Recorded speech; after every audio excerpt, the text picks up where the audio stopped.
ak ñi nga xam ne ñoo yor kàddu ndaw ñi ñi fi daje tey ñu ci ëpp ay ndaw lañ te ndaw mooy defar askan ndaw mooy yaakaaru askan donc dañu leen di jox kàddu gi ñu délivrer seen message j'appelle l'honorable Soxna Ba et monsieur Bassirou Samb pour ñu jël kàddu au nom de la jeunesse de Yewwi Askan Wi.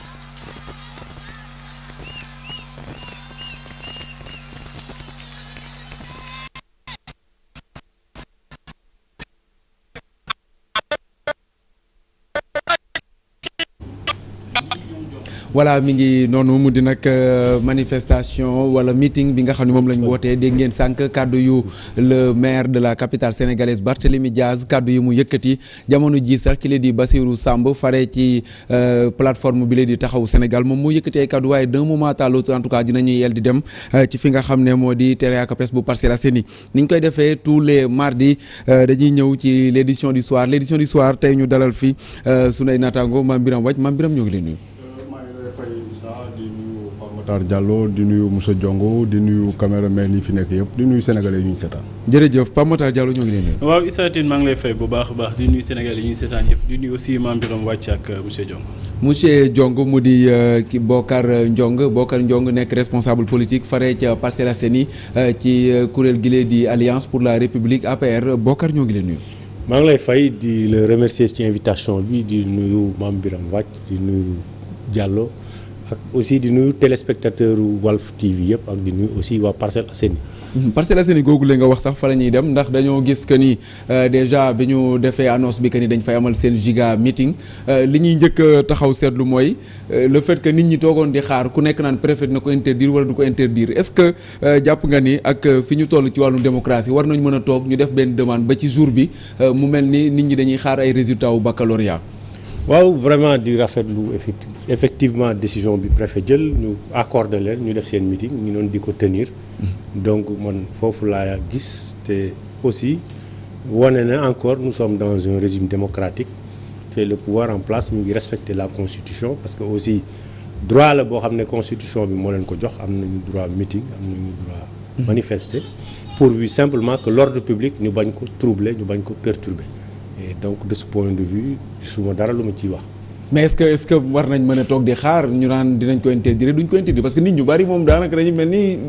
presque ñu am leneen lu ñuy xaar lu ñuy jëli lu dul ay interdiction wala autorisation ou manifestation. L'autorité étatique moom mooy am pleine mesure u décider te ak kañ la koy décider aussi loolu tamit man je pense que ni mën nañ leen bàyyee la latitude ñu jël ko ci waxtu bi nga xam ne soobee nañ ko mais de toute façon accordé nañ leen ko loolu moo ci gën a am solo parce que démb defe naa ba ay 2 heures du matin ñoom xamoon nañ ne effectivement meeting bi dina am. xamoon nañ ne meeting bi dina am Mame Birame question moo ko laaj rek laa lay laaj est-ce que war nañu mën a toog ba période bi parce que nit ñi doon nañ ko déplorer mais dafa mel dafa gën a yokku xaar ba ci jouru manifestation bi ñu doog a génne arrêté parce que tey vers ay midi 1 heure yooyu sax am na ñoo xam ne ñu ngi doon dugg di laajte est-ce que c'est autorisé ou pas. waaw non xam nga déjà li ñu war a leeral mooy autorité administrative joxewul autorisation. Constitution bi moo permettre képp koo xamante ni sénégalais nga rawatina nga bokk ci parti politique soo amee looy ñaxtu nga yëgal ko autorité bi pour def sa doxum ñaxtu boobu. ñii nag c'est dans le cadre de la politique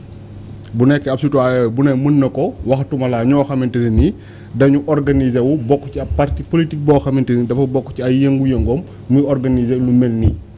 donc bu dee def na ko am na. ñu ne da nga war a yëgal autorité bi 3 jours avant au minimum maanaam dañu ne da ngay yëgal autorité bi 3 jours avant pour que moom mu mën a jël ay matukaayam bu nekkee dafa am ay takk der yu ñu war a mobiliser pour ñu encadrer ñu wax leen ko bu nekkee dafa am yeneen i matukaay yoo xam te war nañ koo jël ñu mën ko jël à temps loolu nag day tax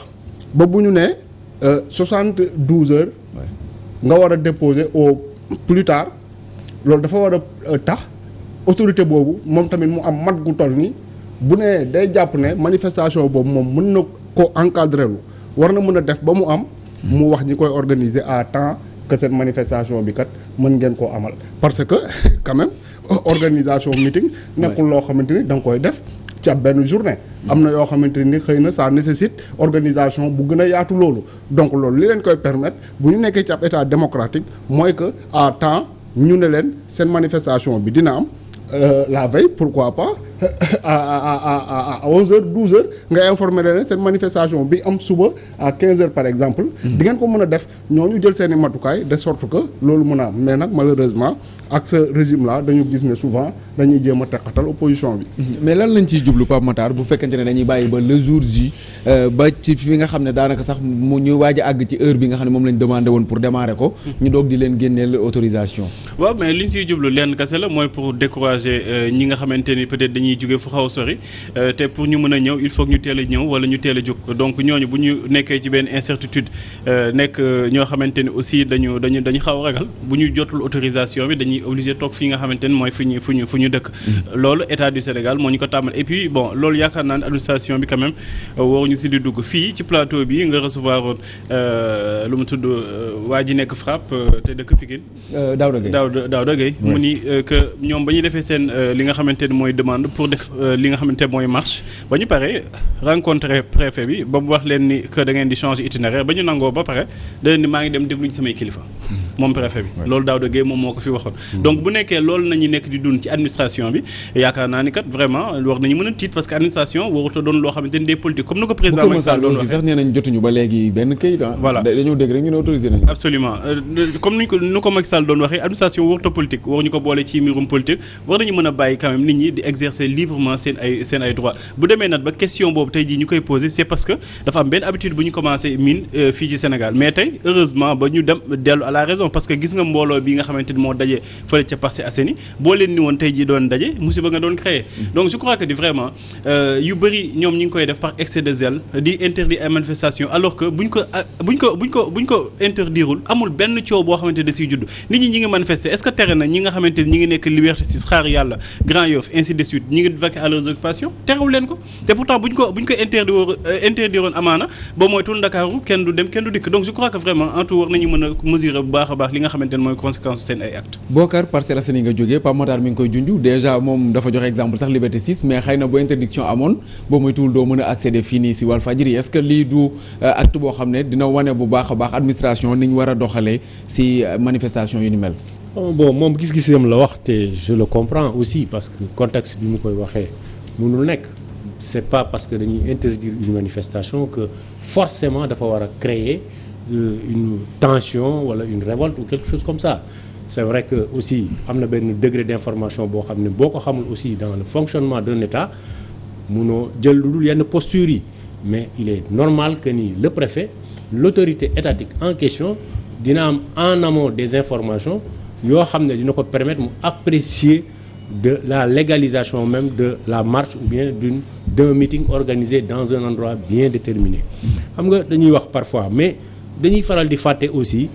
indisposition yi nga xam ne moom lay teg ñi nga xam ne dara nekkalu leen si.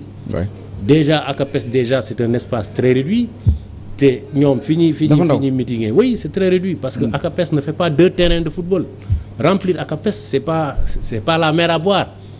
mais nañu xam ne aussi quoi qu'il arrive aussi l'État dina am ay informations en amont ci manifestation yi ñuy teg ak aussi l'environnement est-ce que aussi les forces de l'ordre dinañu am assez de présence d'esprit wala d'alerte éventuellement bu fa trouble amee ou quelque chose comme ça donc de ce point de vue man je pense que il faut laisser à l'État aussi à l'administration de faire son rôle c'est pas une administration politique parce que quand il s'agit de la sécurité des biens et des citoyens les citoyens sont à égale dignité am na ñoo xam ne ils sont bien dans l'opposition des fois il faut fu tey joor te ils n'ont pas travaillé parce que dañoo tëj seeni boutique ñun le matin on a été à Dior hier nuit on a été à Dior pour voir effectivement qu'est-ce qui se passe te hier nuit aussi am na fa quelques rixes am na fa xam nga donc dans tout ça la sécurité de tout un chacun kooku l'État moo ci war a préserver moo ci war a veiller il ne s'agit pas de X ñii ils sont avec le pouvoir ou bien ñii ils sont dans l'opposition mais il faut penser aussi à ces innocents yi nga xam ne tey entravé nañu seen liberté dans leur activité économique et entravé nañu aussi seen liberté dans leur activité physique et de tous les jours oui. dama bëggoon réagir rek par rapport ak kàddu yi mu yëkkati en fait daf may jaaxal quoi parce que sérieusement yenn arguments yi ñu koy yëkkati sax man daf may poser problème bu ñu waxee waxu entraver liberté des uns et des autres fàtte ni ñoom bërki dem nañu dem Pikine doon def seen mobilisation boobu lijjantiwuñu woon liberté yi ñuy entraver de président Macky Sall bii déplacé wu. nit ñi ñuy bloqué ci circulation yi am na ñoo xamante ne ay malade nañu lijjantiwuñu liberté ñuy entraver donc je crois que vraiment en tout war nañu gën a. il faut comparer aussi ce qui est comparable.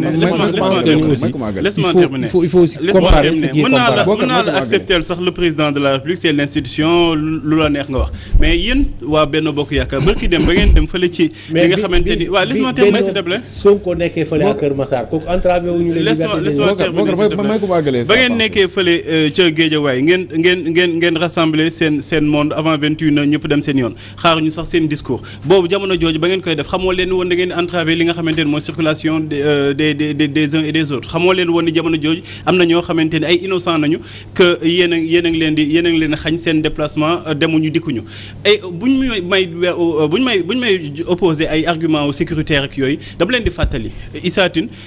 jamono yi nga xamante ni Yewwi Askan bi dañuy invalider woon seen liste ñoom dañu bëggoon amal ay manifestations préfet bi ak ñi nga xamante ni mooy procureur de la République li ñu waxoon mooy que dafa am ñoo xamante ni dañu am ay intention yu bon bëggoon pox ndoolu ci manifestation yooyu dugg ci def ñaawteef moo tax ba manifestation yooyu yëpp benn autorisé wuñu ko waaye léegi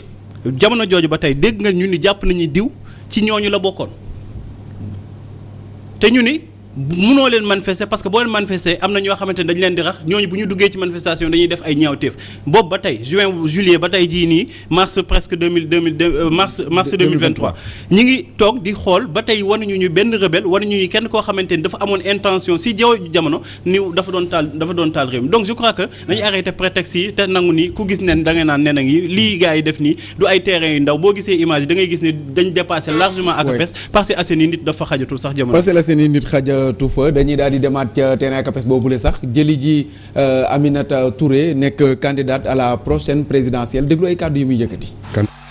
maa ngi nuyu vieil ami Khalifa Sall maa ngi nuyu ma sœur Aïda Mbodj di nuyu Déthié di nuyu monsieur le ministre d'État Habib Sy di nuyu tous les responsables du podium. maa ngi nii wàccee aéroport de 12 heures de vol waaye dama ne woon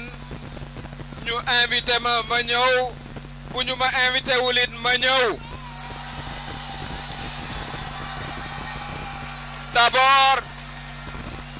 d'abord pour remercier Yewwi Askan Wi remercier leen ndax bi président Macky Sall yónnee ne nañu foqati suma mandat Yewwi Askan Wi dafa bañ voter contre le kidnapping de mon mandat kon loolu bu ngeen wootee tey war naa ñëw ba fii gërëm leen sant leen ndax nag as gor boo ko jàppalee ci combat li ko war mooy boo taxawee di combat ma ne ci wetam ñun loolu la ñu xam li nga xam ne nag mooy mbir mi sànq am na ku ko wax li nga xam ne mooy aali këlëj gi te indi problème yépp problème judiciaire foqati ay mandat arrêté ay jeunes par centaine benn mbir rek a ko waral mooy président Macky Sall bëgg troisième mandat ce n'est pas possible. Ce n'est pas possible. Monsieur le Président ma fàttali la phrase bi nga xam ne yaa ko waxoon il y a 12 ans waaye boobu président Abdoulaye Wade nga ko doon wax monsieur le président Macky Sall defaraatal sa toogaay monsieur le président bul topp ñi nga xam ne ñoo lay puus te bu yëf yi tàngee ñooy njëkk a daw loolu nga waxoon il y a 10 ans kon tey man moom laa lay wax aujourd'hui li nga xam ne nag mooy taxawaay bi war a am muy l'ensemble des démocrates te defe naa ne am na waxtaan woo xam ne tàmbali na vraiment sous la maestria de monsieur le ministre d'État Habib Sy ànd ko nag ak tous les responsables yi toog fii ñu toog waxtaane ko ne ñun ñëpp war nañoo ànd doon benn tous les démocrates ndax vraiment constitution bi dafa leer nul ne peut faire plus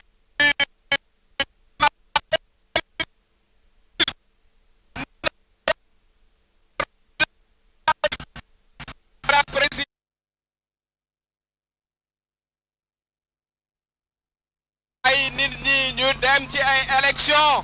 des élections libres inclusives nga jël vraiment lépp teg ci suuf lii sa warugal mooy nga préparer élections yi des élections libres où tout le monde participera nga bàyyi xoxatal bi aussi nga bàyyi aussi xale yi nga xam ne ñu ngi ci kaso bi maa ngi nuyu l'honorable député Guy Marius Sagna mi nga xam ne aussi ci assemblée nationale vraiment jàmbaar la fa kon looloo doon kaddu yi voilà di leen nuyu di leen gërëm ak votre permission nag comme le vol était long ma mën a dal di yeeweeku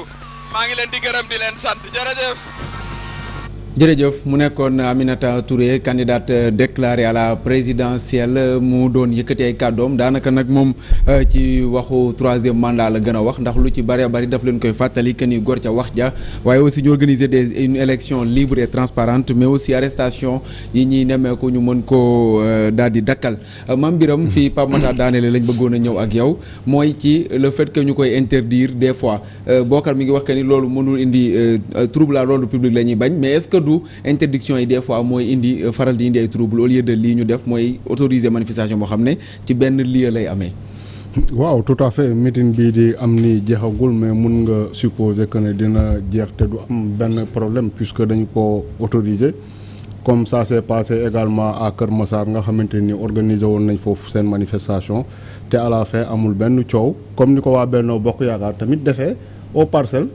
dans la tranquillité wax fa la ñuy wax dem seen yoon. pour man démocratie en réalité noonu rek la war a demee parce que ñi nga xamante nii ñoom ñooy arbitrer ñi yor véritable souveraineté bi mooy peuple bi léegi nag ku nekk da ngay organiser wu nga wax jëmale ci peuple boobu essayer convaincre leen ñu ànd ci li nga bëgg noonu la démocratie mën a doxee seulement maa ngi koy dégg léegi muy expliquer ay dégâts collatéraux am na ñoo xamante ni seen du ñu mën a jaay ñi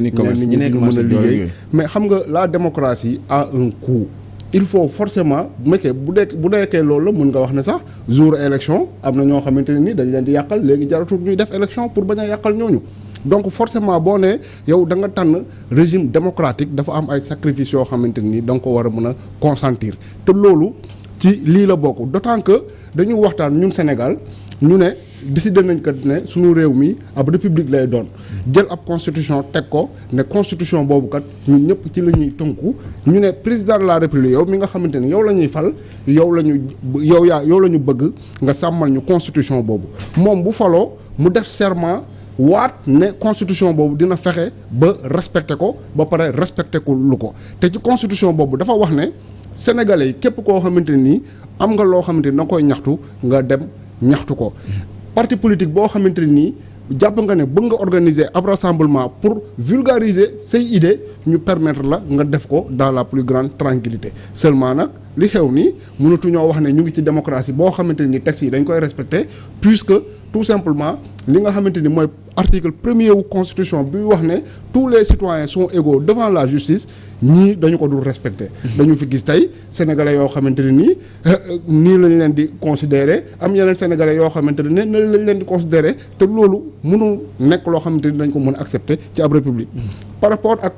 marche bi nga may ma terminer foofu parce que ñun dañ ci am wàll lan mooy sujet marche bi mooy arrestation yeeg démocratie. arrestation yi mais ñun tey am nañ koo xamante ne nii dañu ko arrêté waroon na expliquer suñu présence foofu parce que lii nii nekkul question de tout simplement politique politicienne dafa am ñoo xamante ne nii tey dañ leen a jàpp te teguñu ko ci yoon Pape Ndiaye li ko téye prison du lenn lu dul politique ak tappale te bu ñu dee dañuy woote pour ñuy wax ci ñooñu nga xam ne dañ leen a jàpp ci politique ak tappale je pense que Walfadjri war na fa teew loolu moo tax xam nga depuis certain temps bañ jàppee Pape ba léegi daanaka sax groupe bi waxu ci mais bu kenn yaakaar ne Pape Ndiaye dinañ ko bàyyi noonu ñu teg ñu layal ko lay ñu ko layal tegal ko sur la table Walfadjri toog du def dara. on compte Moustapha annoncé na ko sànq je pense que war naa ko mën a yeggale fii. am nañu conférence de presse boo xam ne dañ ko organiser vendredi prochain bu neexee yàlla pour convier toute la presse ñu ñëw ñu expliquer leen li nga xamante ni moom la ñu jàpp ne moo lal dossier bi nga xamante ni moo téye Pape Ndiaye ci kaso ba. bu loolu weesoo dimanche di le 19 dinañ organiser waat également beneen rassemblement buntu Walfadjri pour wane ne kat Pape Ndiaye lii ñu ko def nii dañ ko jaay doole te. Sénégal fi ñu toll nii démocratie bi fi mu toll Walfadjri daf ci xeex donc du nangu ñuy jàpp kenn ci ñoñam yi di ko tëj ci lu teguwul yoon. suñu xel demaat ci moom Pape Ndiaye moom la nga xam ne jamono ji mi ngi ci kaso gi ñu dugg ci manifestation bi en tant que tel ndax ñi ngi fay gis déjà ay doomu aadama de nouvelles têtes bokk na ci docteur Cheikh Dieng mii ñu jàkkaar lool nga xam ne parti démocratique sénégalais la jógee tey mu ñëw wuy si coalition Yewwi Askan Wi mais bokkar ci manifestation bi sànq yaa ngi doon wax ci terrain beeg yooyu noonu que ni terrain bi rëyul ci lañ bëgg ñëw est-ce que yéen a ngi saisir bu baax a baax message bi nga xam ne moom la d'abord la foule di lancer muy le fait que ñu dem wuy ji en masse la coalition Yewwi Askan Wi. waaw bon saisir le message c'est simple si Yewwi Askan Wi c'est des leaders ñu xam ne ñoo fa nekk ils ont un projet c'est aussi citoyens yi ils sont libres aussi de les choisir comme ñu choisirez aussi le camp du président Macky Sall donc wuy ji à cette manifestation ça entre dans l'ordre normal d'une démocratie il y a en grande présence su jeunesse bi te loolu ñun gis nañ ko parce que gis nañu ne aussi les jeunes sont très engagés loolu aussi mu doon jàngat bi nga xam ne tey jii le régime en place lecture bi ñu ciy jël mooy l'échec des politiques de jeunesse nga xamante ni elles n'ont pas accroché sur ces politiques n'ont pas su accrocher la jeunesse par rapport à ses besoins. Absolument. La commune des Parcelles nag est une très grande commune c'est 10% de la population de Dakar parce qu'on a presque 400 000 habitants et quelques une population fortement jeune te chômage bi aussi boo ko seetloo am na fa doole am na fa une grande emprise donc de ce fait tey ñoom bu ñu ko ciblé c'est parce que ils sont allés vers des gens qui sont frustrés c'est des gens qui ne sentent pas le pouvoir en réalité. kon jàpp da nga jàpp ne fañ dem baax na daal maanaam dem parcelle. def pourquoi ils sont allés à Keur Massar démontrer que le régime a échoué. Non c'est pas de démontrer. Je suis un citoyen sénégalais. Je soutiens Macky Sall. C'est très courageux. Je n'ai pas le complexe de le soutenir. Mais aussi je suis sénégalais. Et aussi soutenir Macky ne fera pas que. loo wax loo xam ne gëmuma ko. Non, le diagnostic est vrai. donc moi je parle en tant que sénégalais. Continuez foofu. te je sais que aussi boo gisee l'opposition en général di cibler des zones nga xam ne dafa am des gens défavorisés surtout la couche jeune di fa dem Kër Massar ou Parcelles Assainies c'est ce qui explique ça c'est pas autre chose. Il y a encore le fait que ni aussi tey il faut comprendre que ni Yewwi Askan Wi son bastion électoral au niveau de Dakar Parcelles Assainies la. Dans les 19 communes c'est l'une des plus grandes communes te malheureusement le Benno Bokk Yaakaar a perdu cette commune au moment où elle ne devait pas la perdre donc tey ñoom loolu la ñuy exploiter à juste raison c'est leur fief ils ont le droit di fa bonder mais yéen leen fa leader ñoom ñoom Jamil Sané daanaka moom lañ fa am mais ñun ñoo leen ko may quand je dis ñun ñoo leen ko may c'est la faute du premier ministre bi nga xam ne moom la ñu choisiroon comme candidat pour que mu jiite les Parcelles Assainies j'ai mal parce que tey jii ce devait être le Benno Bokk Yaakaar ñoo waroon lancer un meeting de soutien fii tey jii de lancer l'épicentre de la candidature du Macky Sall devrait se faire aux Parcelles Assainies mais malheureusement on a raté le coche parce que Parcelles. Est-ce que c'est pas le poisson que le président a pêché là-bas? Perte nañ ko avec un écart de presque 20 000 voix. C'est le poisson, c'est pas le premier ministre. ki ñu yaakaaroon non c'est pas le poisson. Si c'est le poisson. Non c'est pas le poisson. Ah bon? C'est pas le poisson. ñun fii la ñu taxaw ñun ñëpp di ñu déglu ñu ne Amadou Ba mooy suñu candidat pour les élections locales aux Parcelles Assainies. Objectivement fii laa ko waxee woon. Et ça c'est confirmé. J'avais dit que bu ñu imposer Moussa on va le sanctionner et il va perdre le pouvoir, il va perdre la mairie. tey jii Amadou Ba nag en son temps on lui avait proposé moom moo dem mu choisir Moussa Sy mu trahir la population locale et de ce point de vue tey lii mooy conséquences yi donc de ce point de vue ñun on n'a rien à dire. Vous dites la même chose. Le fait que ñu choisir Moussa Sy xëy na moo waral waaw loolu mooy conséquence bi tey malheureusement une aussi grande commune tey man je pense que bu ñu doxalee ni ñu waroon doxalee le Benno Bokk Yaakaar tey du ñu seetaan Yewwi Askan Wi di pavoiser biir Parcelles Assainies. mais jàpp nga ne c'est une grande mobilisation quand même bi ñu fa def parce que sànq dafa mel da nga doon minimiser le terrain des ACAPES. xam nga le terrain je ne le minimise pas mais la réalité laa la wax. ACAPES ne fait pas 2 terrains de foot. nous on habite aux Parcelles. mais remplir l'ACAPES pour Yewwi Askan Wi ou pour le phénomène que les gens veulent voir Sonko. loolu c'est rien. Oui, les gens veulent voir Sonko, veulent découvrir physiquement Sonko. Ah bon? Mais il n'est pas dit que ni c'est l'électorat potentiel qui est là. Ah oui, bien sûr. électorat potentiel jàpp nga ne du ñi fa ñëw. kooku urne bi moo koy déterminer. ñi fa ñëw ni du ñu ay électeurs am na ñoo xam ne jógewuñu Parcelles Grand Médine la jaar pourquoi il a fait tout un tour pour yegsi mais c'est pour drainer les masses, c'est drainer les foules. kooku c'est du populisme Sonko ni muy fonctionner. Il faut avoir un certain niveau pour comprendre que ni cette théorie des masses là tamit on n'est pas dupe. mais c'est de bonne guerre aussi hein. waaw c'est de bonne guerre politique la. Mame Birame mi ngi koy wax sa sànq ci fi nga xam ne moo di commune bu Parcelles Assainies le choix parce que dafa mel ni yéen a bokk lu ngeen di wax mooy le fait que ñu choisir des fois yenn zones yi à part fu mel ni Grand Yoff par exemple Parcelles Assainies bokk na ci communes yi gën a mag ci Dakar Grand Yoff xëy na Khalifa Sall lañ fa gën a xam mais Parcelles gis nañ que ni waa Pastef déjà sax ñoo ko gagné woon est-ce que du le bon choix lañ def mooy choisir une commune boo xam ne ña fa nekk ñu ci bari dañoo am ay jafe-jafe ba tax na ñu sanctionné même ki nga xam ne moom lañ sampoon Moussa Sy teg fa Jamil Sané. waaw xam nga monsieur Diong maa ngi lire temps yële passé benn décl sorte muy dénoncer les transhumants te xam naa ne mu ngi si logique boobu ba léegi xam nga le fait que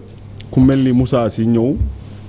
président recevoir ko palais jox ko une très grande responsabilité alors que ñi nga xamante ni ñoo yàgg sonn ci APR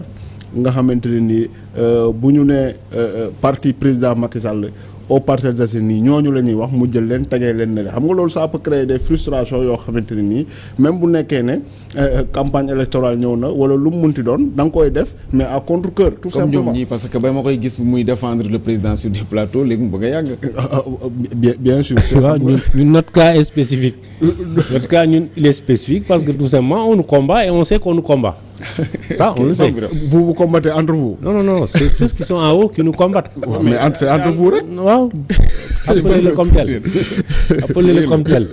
Malheureusement rek à un moment donné yow da ngay jàpp ne sax est-ce que quelque part président xamul ne dans tous les cas du gagner Dakar donc garaawul quoi mën na saboter c'est ce qui li ma jàpp explique quelque part par exemple élection ñëw mu jiital ku mel ne Abdoulaye Diouf Sarr nga xamante ni man dama jàpp ne xëy na nu mu tuddati gagné woon na à un moment donné à Yoff mais amul popularité boo xamante ni mën na ko permettre mu jiite lu mel ni coalition boobu ici à Dakar. Donc exemple yi bëri na mais dans tous les cas. Oui. La capitale moom dafa yàgg nekk loo xamante ni point faible pouvoir bi lay doon parce que souvent contestation bi fa lay gën a bëree rawatina nag ci période bi nga xamante ni pratiquement le président moom il est plus que impopulaire. Pape Matar mu di choix boo xam ne moom lañ def mais on a vu que ni nit ñi wuy si nañ leen ban message la mën a joxe déjà cette foule le fait que ñu wuy si malgré que Bokar mi ngi jàpp que ni terrain bi quand même du terrain bu mag. waaw non mais mobilisation moom dépassé na terrain te aussi. du lieu bi tey jii waa Yewwi Askan bu ñu demoon ba Mermoz fële Macky Sall dëkk woote fa rassemblement tamit yaakaar naa nii lay mel parce que nit ñi dañuy dem fekk ji leen tout simplement parce que effectivement ni mu ko waxee sànq. xam nga boo nekkee da nga nekk ci réew boo xamante ne dañ lay naan 65% wala plus de 65% amuñu 35 ans. réew boobu noonu te la grande majorité de ces jeunes là amuñu liggéey réew boobu tey bu ñu gisee seen bopp ci opposition bi foo leen woo dañuy wuy ji la preuve li wane que ni échec bi dafa nekk échec bu patent bu ñëpp mën a gis soxlootul sax ngay xool manifestation Yewwi Askan bi démb ba président Macky Sall di présenter trophée Lionceau yi li fa gënoon a bëri du ay drapeau Sénégal du ay t-shirt wala ay casquette ay enveloppe yu marron la yu ñu doon jéem a jox président de la République te ñu ko doon jox mooy ñi nga xamante ni dañ ñëwoon foofu président woo leen pour ñu ñëw ñu présenter leen trophée bi am nañu image yoo xamante ne dañuy ñëw président di leen tàllal trophée bi ñoom ñu koy tàllal enveloppe bi di wane que dañuy nekk ci ay jafe-jafe dañuy soxla li nga xamante ni mooy espoir boobu nag dañu toog di ko xaar de 2012 à maintenant gisuñu benn mbir boo xamante ni tey jii mooy tax ba voilà ñu mën a yaakaar loo xamante ni dina mën a changer seen condition de vie et d'existence. Donc tey échec bi moom moo tax ba tey opposition fu mu woote dafay fees dell et malheureusement gis nga boo amee honnêteté di def politique comme genre Diongue parce que voilà da ngay sentir que ni am na quelque part honnêteté ci li muy wax doo gaaw a gravir ay échelon boo nekkee nag jël nga xamadi nga def ko sa lépp ngay jël ay kàddu yu ñàkk teggin comme ni ñu koy gisee ci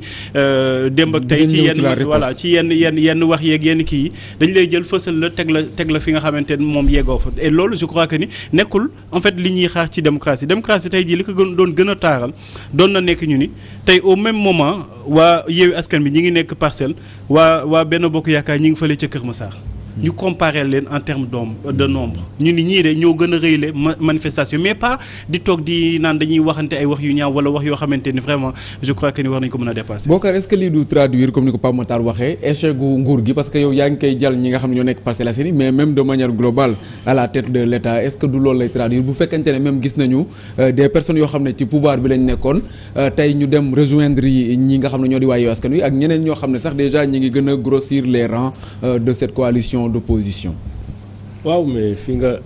terminé laay wax xam nga ku mer dem ci làngu noonu yi boo ne am na ñu nekkoon ci pouvoir bi dem fekki opposition bi xam naa fu nga bëgg a waxee mais simplement aussi que ku mer rek dem ci làngu noonu yi loolu Wolof Njaay wax.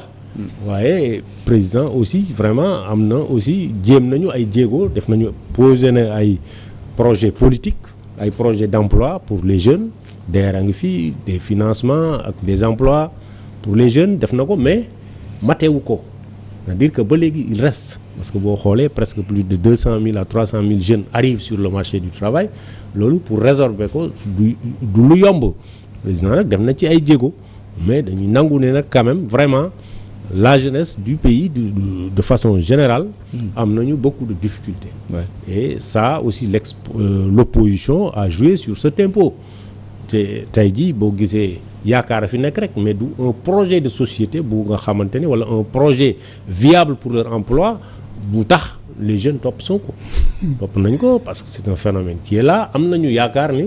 mën na changer les donnes. parce que dañ ko gëm projet bi mu yoree. oui admettons-le c'est vrai gëm nañu Sonko parce que quoi qu'on dise aussi Sonko aussi n'est pas n'importe qui ça aussi il faut l'avouer c'est un opposant et puis il a des gens qui sont avec lui te vu son parcours aussi boo ko xoolee nga xam ne am na lu mu proposé. ce Sonko là nous on n'a rien contre lui. mais dafa am loo xam ne bëgg nañ ci dugg itam muy motif yi ginnaaw wax nañu analyser nañ li nga xam ne moo nekk aux alentours motif bi nga xam ne moo waral meeting bi ñuy amal Mame Birame Wathie junj na ko sànq muy arrestation yi cité le cas Pape Ndiaye ñoom aussi ñu wax déjà les autres personnes yi nga xam ne arrêté nañ leen te ñu tudde leen des détenus politiques beneen bi mooy wàllum démocratie ñu jàpp que ni dañ koo nasaxal ci réew mi ak organisation des élections transparentes Aminata Touré di wax ci waxu troisième mandat est-ce que du ce troisième mandat là xëy na mooy waral lu mel ni di am saa su nekk mooy des foules di génn te mën na continuer même jusqu'à la présidentielle de 2024. xam nga il faut qu'on parle franchement aussi parce que man jàpp naa ni on n'est pas si naïf de croire que ñu objectif yi ñu teg ne par exemple arrestation arbitraire yeeg troisième mandat ak yooyu moo undu toutes ces manifestations là. Moi je pense que Sonko est un justiciable convoqué nañ ko à la justice na dem wuyu moo gën lii muy def parce que moi je pense honnêtement que ni. D'où ces gens-là qui vont empêcher la justice de faire son travail. Il a maille avec la justice. Comme tout bon Sénégalais na dem qu'il se défende avec ses avocats ñu dem benn yoon mais les prétextes là yi ñu wax li ñu ñi fa ñëw. c'est plus ils sont plus venus pour écouter Sonko écouter son discours que pour les raisons évoquées raisons yi ñu évoqué ne lii moo tax ñuy manifester loolu man jàpp naa ni c'est pas ça. La vérité mooy Sonko doit répondre à la justice il est en train d'ameuter il est en train de crier au secours il est en train d'entraîner la population sénégalaise à travers son combat à la population jeune ak ceux qui y croient. da nga jàpp ne ci ñi la bëgg a sukkandiku pour bañ a dem procès mais c'est ça la vérité du question procès beeg yooyu combien de gens fii la ñuy entraver la justice wala am def ay erreurs ba am ak yoon problème ils sont restés chez eux demuñu leen di défendre demuñu di leen di génnee. wala di manifester pour eux donc moi je pense que ni c'est trop facile ils savent que ni day dem procès day dem wuyu ji à Mame Mbaye Niang te il doit se défendre il craint pour que mu perte ses droits juridiques ses droits électoraux donc il est en train de se débattre. Pourquoi mu war ci craindre dans les filets il est en train de se débattre. lu tax mu war ci craindre. parce que il l'a diffamé te il n'a pas de preuve jusque-là. pour ne pas entrer dans le discours. yow bi yaa diffamé. il a diffamé. ah non. parce que li mu wax il n'a pas les preuves de ce qu'il dit taisez-vous permettez-moi de terminer soyez correct quand même. Qu'est-ce que ça veut dire ça?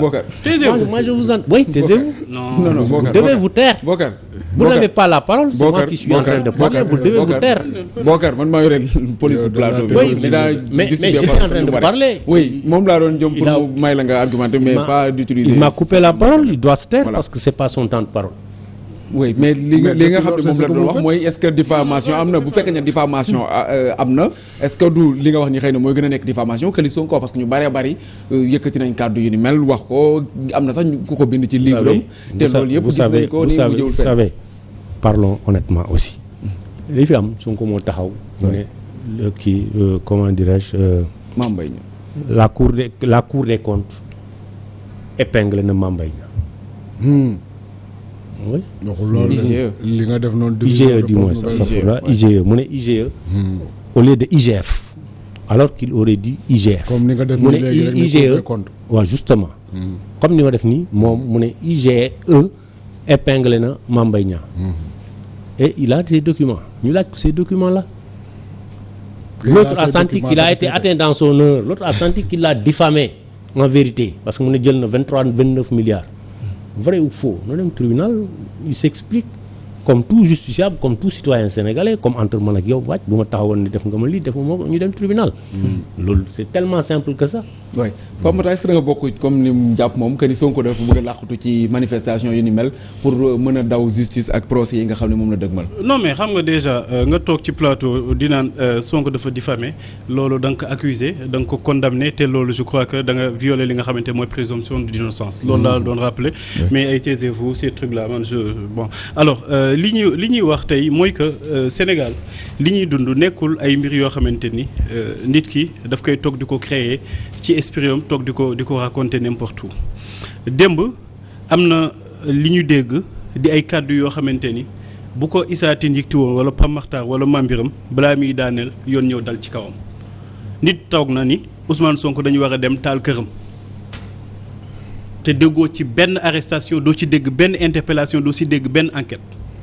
ñun ñaar ñii toogee nii attaqué nañu ci mbedd mi ba tey jii nii suñu dossier bi mi ngi ci diggante réquisition parce que ñu ngi naan oto bi nañuy xool kan moo ko moomat Pape Ndiaye mi ngi koy rappeler léegi lan la def loolu joxe ay information dëgg la am du dëgg ñu jël ko tëj ko ci kaso le temps ñu koy wuti ji ay yeneen firnde yoo xamante ne dañ koy mën a teg ci kawam yeneen charge yu ñu teg ci kawam pour que mën a yóbbu procès alors que mënoon nañ ko bàyyi mu continuer liggéeyam ba bis bu ñu ko soxlaa comme tout justiciable mu dem wuyu ji procès ak ñeneen tey bu ñu doon relater li nga xamante ne moom moo fi xew ci démocratie ak li nga xamante ne moom mooy ay délit d'opinion ak yenn mbir yi mën nañ fi fanaan te duñ si génn donc pour dire que ni ñii bu ñu wootee rek ni nañu def manifestation pour la démocratie sénégalais bu ne war nga see mën a jug li ci mujj mooy Hadjibou Soumaré poser question parce que ñi ngi lay naan léegi bul sax affirmer puisque boo affirmer dañ lay ñëw ni la li nga wax nii indil firnde yi tegoo ko fenn kii poser ay question ñu ko déet léegi sax boo poser question bi day nekk question accusatrice dañ lay jël ñu yóbbu la fi nga xamante ne mooy devant les enquêteurs léegi situation boobu bu tollee ci réew te Sénégal aussi commencé wul démb ñu fàttaliku ni am na ay jamono ba président Abdoulaye Wade commencé di jaay doole mais Sénégalais yi dañoo génnoon à commencer par Macky Sall di organiser ay manifestations sénégalais di leen génn di leen fekk ji ñoom dañu ni woon vendredi bu nekk dañ koy amal fii ci place de l'Obélisque seen yoon newu ci autorisation ou pas ñu autoriser ko ñu ñàkk ko autoriser dañuy amal seen manifestation ba saa yu leen neexee ñu jógee fa dem seen yoon noonu la ko Macky Sall di def ba falu nekk au pouvoir Abdoulaye Wade aussi noonu la doon manifester jamonoy Abdou Diouf ba arrivé au pouvoir léegi nga ni ñi nga xamante ne jamono jii ñoo nekk ci opposition bi te ba tey jii nii il est 19h46 presque 20h ba tey jii ñiy wax ñoom dégg goo fi ñun la sagar tàkk na fa wala bal tàkk na fa wala sagar xeeñ na fa ñi nga amal seen manifestation ñi ngi seen ay kaddu li ñu ànd ci li nga xamante ni régime bi duñ ko wax c'est normal ay contre-proposition la ñuy def lu ñu àndul ñi ngi koy dénoncer. mais est-ce que coïncidence par hasard la nii rek le fait que date bi ñu choisir ko ëllëg déjà moo war a nekk veillu procès Sonko Mame Mbaye Niang ginnaaw ëllëg mu di alxamis ñu war a jàkkaarloo. gis nga politique rapport de force la. te rapport de force yii nañ koy organiser nii nga koy defee dafay am fu muy toll da ngeen di nappante boo leen defee naka su dul noonu ñun askan bi ñun nañu àndal boo leen defee yoon nag mais yoon la mais boo leen defee naka su dul noonu attention askan bee ngi nii ànd ak ñun loolu nappante boobu dafa yàgg ci politique moo taxoon bis bi nga xamante ne dañ doon délibérer pour conseil constitutionnel ñan ñooy doon candidat mais Macky Sall ak ay ñooyam ñu ngi woon ci biti jour boobu dañu organiser woon manifestation xanaa da nga koo fàtte. bien sûr. donc loolu lan moo taxoon mu valable woon ci Macky Sall ak ñi nga xamante ni ñoo nekkoon ci Benno Bokk Yaakaar jamono ji Benno Siggil Sénégal jamono jooju noonu ñu ne tey jii du valable ci Ousmane Sonko ak ñi nga xamante ni ñoom ñoo nekk ci Yewwi Askan Wi. Mame Birame est-ce que boo déggee Bokar saisir nañ bu baax discours bi est-ce que finalement duñ ko mën a méngale ak li xewoon ci Covid bi mooy manifestation bi mu amee li ñu waxoon mooy wàllum maanaam émeute de la faim lañ ko tuddee woon sax que ni nit ñi dañoo xawoon a xiif ak yooyu léegi que ñu mën a comprendre que ni c'était l'affaire Ousmane Sonko bii aussi ñoom kaddu yi nga xam ne moom la yëkkati ni ki sànq procès bi la ko collé directement au lieu que motif yi nga xam ne moom lañ utiliser ñoom waa Yewwi Askan Wi. xam nga Issa man à un moment donné sax dama naan que le président Macky Sall xëy na dafa jéppi Sonko wala pour ne pas dire bañ ba buy def ay manifestation du ko seetaan day contenté wu juste rek ñu koy nettali lu fa xew te damaa jàpp ne nit ñëw wax la ne Ousmane Sonko mobilisé na ak nga gisal sa bopp ne Ousmane Sonko mobilisé na lu rëy a rëy du benn souvent nag jël message bi de travers comme ñoom nu ñu koy defee nii ça participe quelque part à les rassurer da leen di rassurer wala dañuy jéem a rassurer seen bopp puisque quelque part comme nu ma ko waxee sànq c'est le peuple sénégalais moom moo souverain moom mooy juger xam nga manifestation bi waa Yewwi def nii c'est un message parce que la justice est rendue au nom du peuple nekkul au nom de Benno Bokk Yaakaar nekkul au nom de Macky Sall elle est rendue au nom du peuple ñoom bu ñu defee manifestation bi c'est une façon aussi de leur dire que justice boobu ngeen di rendre au nom du peuple ñun am nañ ci wàll bu rëy sinon wàll bu gën a rëy. malgré que ñëpp ils sont justiciables. malgré que ñëpp ils sont censés être justiciables mais Sénégal nu muy doxee nii ñëpp justiciable luñu maa ngi dégg bërki démb Ismaïla Madior Fall muy lamsal di expliquer di naan moom sa position en tant que ministre de la justice mooy képp koo xamante ni chroniqueur nga di def appel à la appel nu ñu koy waxee pamata non sax appel à tuer quelqu'un au meurtre appel au meurtre moom mu ne sa position en tant que ministre de la justice mooy que ñu arrêté la mu ne loolu la wax avec fermeté te pourtant ñun ñëpp gis nañu quelqu'un boo xamante ni mu ngi à une télévision toog sénégalais yëpp ñu ko ciy seetaan boog mu jàkkaarloog moom muy expliquer ne diw dañ ko war a rey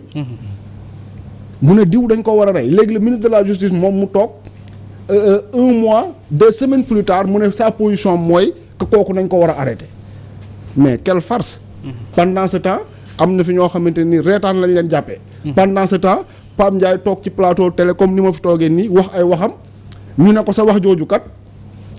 def nga ci provoqué nga ci attroupement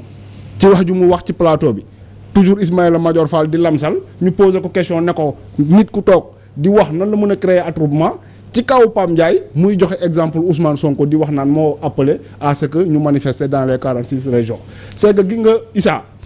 lii xew nii nekkul ay dossier justice lii ay dossier politique la te bu nekkee une question politique mais il faut une réponse politique moo tax ñoom ñu organiser seen manifestation bi à la veille de ça. est-ce que loolu moo leen di indi li ay jafe-jafe mooy côté justice parce que boo xoolee arrestation tous azimuts ak yeneen am na ci yu bëree bëri yoo xam ne boo ko tuddee rek en général ça peut mobiliser am na ay temps Mame Birame dañ doon wax waxu électricité lu ci bëri sax ñun dañ doon wax fii que ni y a des messages yoo xam ne yuy mobiliser gars yi dafa mel ni amaguñ ko mais fi mu nekk nii ci liñ gis est-ce que jàppoo que ni finalement am nañ message boo xam ne nag buñ ko waxee mën a mobiliser muy côté justice te waa pouvoir bi ñoo leen ko may. waaw man damay saluer esprit corporatiste bi nga xam ne moom la Mame Birame am parce que ça se comprend li muy wax nii au même moment am na d'autres confrères yoo xam ne vos autres confrères yoo xamante ni ànduñu benn yoon ci li nga xam ne Pape Ndiaye moom la wax. malgré que waxuñu vraiment c'est vraiment aussi souhaité wu kenn ennemis ñu nekk dans les liens de la détention mais quand même je pense que ni par un esprit purement corporatiste ñu ngi wax li nga xamante ni moom xalaatam la wax lim jàpp loolu aussi xalaatam la lim jàpp mais moom loolu man jàpp naa ni motivation yi nga xam ne wala motif yi nga xam ne moom lay l'opposition di utiliser pour drainer les masses ak les foules di jouer peut-être sur les lendemains incertains wala sur les inquiétudes des jeunes wala des citoyens loolu tey ji moo indi rassemblement yi ñuy def mais véritablement ce qui est caché ce qui est en dessous ñoom ñi xam nañ ko c'est le procès toujours qui revient procès boobu muy éviter moo tax muy woote de grands rassemblements de la sorte d'envergure mais les problèmes véritablement de la société des Sénégalais et des jeunes ba suñu leen gis ñu woote ba di ci discuter wala di ci wax. côté justice bi woote bokk na ci li tax ñu woote. waaw mais d'accord justice man je dis problème emploi yi nga xam ne problème yi nga xam ne moom la Sénégalais yi di jafanteel ñoom par exemple programme alternatif bi nga xam ne moom la ñuy proposer à l'opposition li nga xam ne moom le président di def ñun bu fekkoon ni loolu la ñuy woote ba nit ñi dem wuyu ñu xam ne kat peut-être le régime lajj na sur tous les plans mais la plupart du temps dañuy woote à la violence dañuy woote à la manifestation dañuy woote pour dénigrer le régime tout simplement mais du quelque chose de constructif li nga xam ne ñi fay dem yëpp tey wala ñu fay jëlee toujours ils viendront pour dire parler de mandat te ñëpp xam nañ ne le conseil constitutionnel mooy décider kuy dem ak ku dul dem te jusque-là le concerné notre candidat le président Macky Sall taxawul mu nekk candidat la te en dehors de ça aussi rien ne l'empêche d'être candidat ñoom ñëpp ils sont candidats à la candidature. kon jàpp nga ne li Aminata Touré wax nii taxawul. Mimi Touré wax naa la langu noonu lii la dem dafa mer dem na ci langu noonu yi loolu la mën a wax foofu affaire candidature. noonu for na de. ku bëgg a provoquer foofu lay taxaw di wax mu ne candidature ah. noonu for na de. waaw noonu du tuuti. noonu for na de waxal adversaire rek noonu du tuuti. waxal adversaire rek. noonu du tuuti noonu du tuuti ñoom ay noonu lañu. parce que ay noonu lañu parce que dañu déplacer le problème politique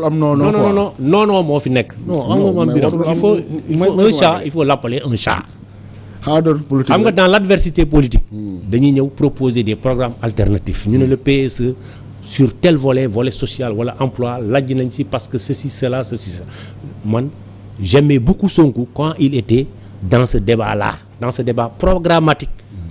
di proposer ay solutions alternatives par rapport ak li régime bi di def.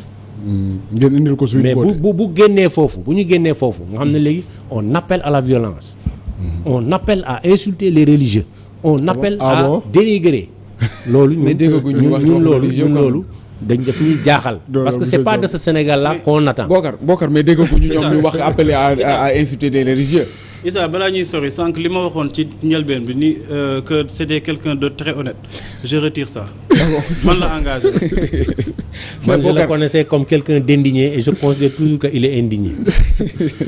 en tout cas Bokar je retire de vous avoir dit taisez-vous je le retire parce que je sais que ça vous a fait mal. mais bëgg nañu ñëw ci côté troisième mandat parce que sànq déjà da nga ko junj que ni jàpp nga ne war na mën a am troisième mandat est-ce que yow en tant que Bokar Diong président Macky Sall bu doon wuti troisième mandat di nga bokk ci ñu koy soutenir. man ouais. ba mu déposé candidature am boobaa dinaa xam mais man xam naa ni bokkuma si ñi tey ji taxaw dinaan ko bon candidat la bu ne ñuul na ñu ne ñuul na bu ne weex na te mënuñu gagner seen bureau de vote te aussi mënuñu ko gagneel. parce que ñun tey jii man je me dis que tey am na ñoo xam ne bu ñu taxawee ne président na dem wuti troisième mandat te mënuñu ko gañeel dara ñooñu ñuy mener vers l'aventure. je pense que ni. honnêtement man bu ma taxawoon ne tey damay jàppale wala damay xeexal le président Macky Sall nekk à une station donnée damay mouiller le maillot damay def tout pour apporter ko un électorat bu koy gañeel. est-ce que mesure ngeen fi mu nekk nii mobilisation ak ful yi gars yi di drainer. parce que nee nga ñi koy woote dañoo war a nekk ñoo xam ne ñu ko mën a gañeel la. est-ce que par rapport ak li ngeen gis nii nekkul loo xam ne mën na leen. non par rapport ak li may gis nii man jàpp naa ni bu dee Parcelles Assainies Macky Sall le président Macky Sall je lui dis honnêtement et franchement. bu mu compter ci parcelle. Mame Birame nga baal ñu rek ñu dem jëli ji Déthié Fall njiital PRP déglu ba xam lan lay yëkkati ci ay kàddu ndax moom moo nekkoon déjà mandataire bu coalition Yewwi Askan Wi ci élection yi nga xam ne moom lañ génn mu di ay législatives. ak APES tàccu leen seen bopp d'abord.